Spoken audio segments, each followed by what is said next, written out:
Hi guys, it's the morning of Monday the 6th of January 2025. I just saw a video on YouTube about the murder of a young man named Jackson Stacker near Byron Bay, and I just felt in my spirit I had to do this immediately, now, like now. So we'll see how I go. I'd like to do a longer video about this, but no promises given my chaotic life situation. That's why I haven't done the full video about what happened to me when I almost got murdered by these three zombie meth demon psycho-esque serial killers in Byron Bay. And they're the same people who killed Theo Hayes. But I'm just doing what I can for now. Look, people, very simple. People need to be aware there are active serial killers in the Byron Bay region. The local police and the government authorities are covering it up. CMA cover my ass because they don't want to lose revenue from tourism, but they'd prefer to continue a situation where young travellers are being brutally and horrifically murdered and savagely tortured.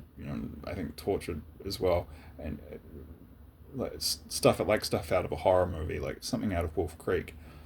They'd prefer to have that happening and still be getting lots of money than to maybe take a slight hit on tourism revenue and to catch them, or to not have these young people, visitors to Australia, being brutally murdered. It's quite frankly evil and sick and sinister. And you're not going to get help from the government authorities, the Aussie cops, because they're covering it up. I do believe justice is possible, and it's in the case of Theo, in my case, the same people who tried to kill me killed Theo. But yeah, you're not going to get it from the government. The cops, this local central Australian government, it's all corruption. They have a large degree of responsibility in the fact that the situation is continuing. And it's a tragedy and it's horrific. And someone needs to speak out. This is why it's important that I do this, because I don't think there's anyone else who's survived one of these attacks who's openly spoken out about it online. I did try to make a police report about what happened to me when I got attacked, and the police refused to even take a report. Corruption, like I say. Look, so I'm going to do what I can to try and get justice there. I don't know what that is, but I know there must be some way to do it. But in the meantime, as a survivor of one of these attacks, guys, these people aren't disappearing.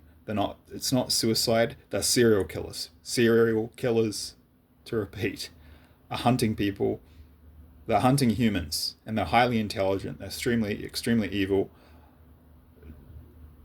People need to be aware. Please be aware. Don't go out into the wilderness around Byron. I'd carry a firearm. I'd go in groups. I'd carry a gun. Just carry some kind of firearm if you can. I mean, I think Australia is like New Zealand. If you're not even allowed to defend yourself with pepper spray, and if you do that, they'll put you in jail for 5 years, and they won't. It's the system protects the criminals, and it's kind of against the victims. That's how it is in New Zealand. I don't know how it is in Australia. I think it might be similar, but look, I'm just practical realities. If there are serial killers lurking in these, it's not Byron Bay, just Byron Bay. It's the whole Northern Rivers region.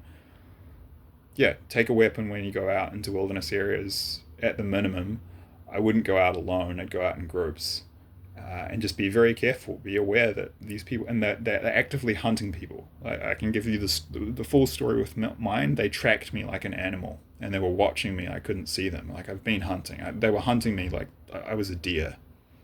And it was only divine protection. Divine protection is the only reason I survived with my life.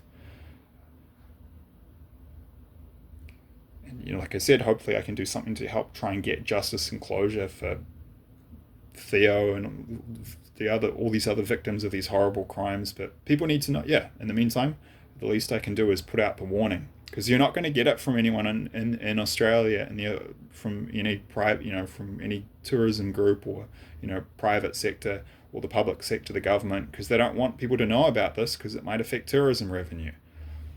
Well, I'm sorry, that's just wrong, and this needs to stop. And people need to be. You need to be aware of what's going on. You need to be really careful, and you should take precautionary measures. yeah, weapons. You got to have some kind of weapon. You don't want to get in close. Ideally, ranged weapons. They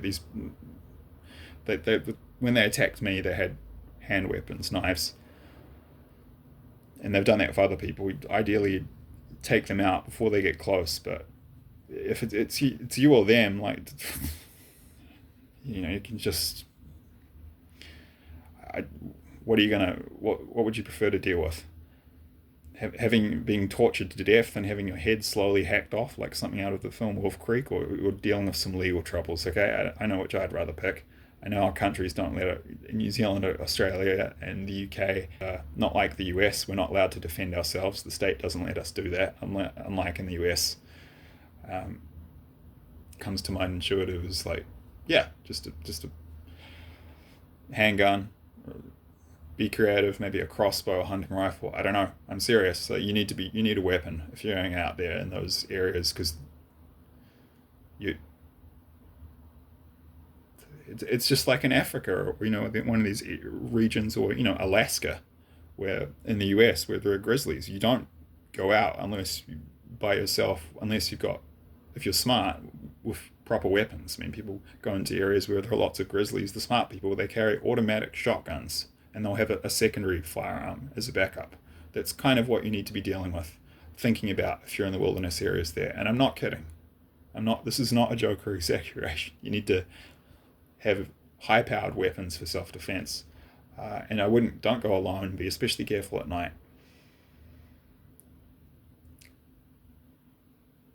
This has got to stop. And someone's got to speak out about it. It's not. I can tell you, as a survivor of what happened, and there's a whole backstory and to my knowledge about other cases, and it's not some weird coincidence. They're freaking serial killers, and they're active in the region. The government's covering it up, and if you don't know about it and you don't take the appropriate precautionary measures, you could end up being one of their victims. So don't let that be you. And I hope this can raise awareness. And I hope to be able to do a longer video when I can, but I can't make any promises because I'm still coming out of a rough time in my life. Okay, thank you. Thanks for your time.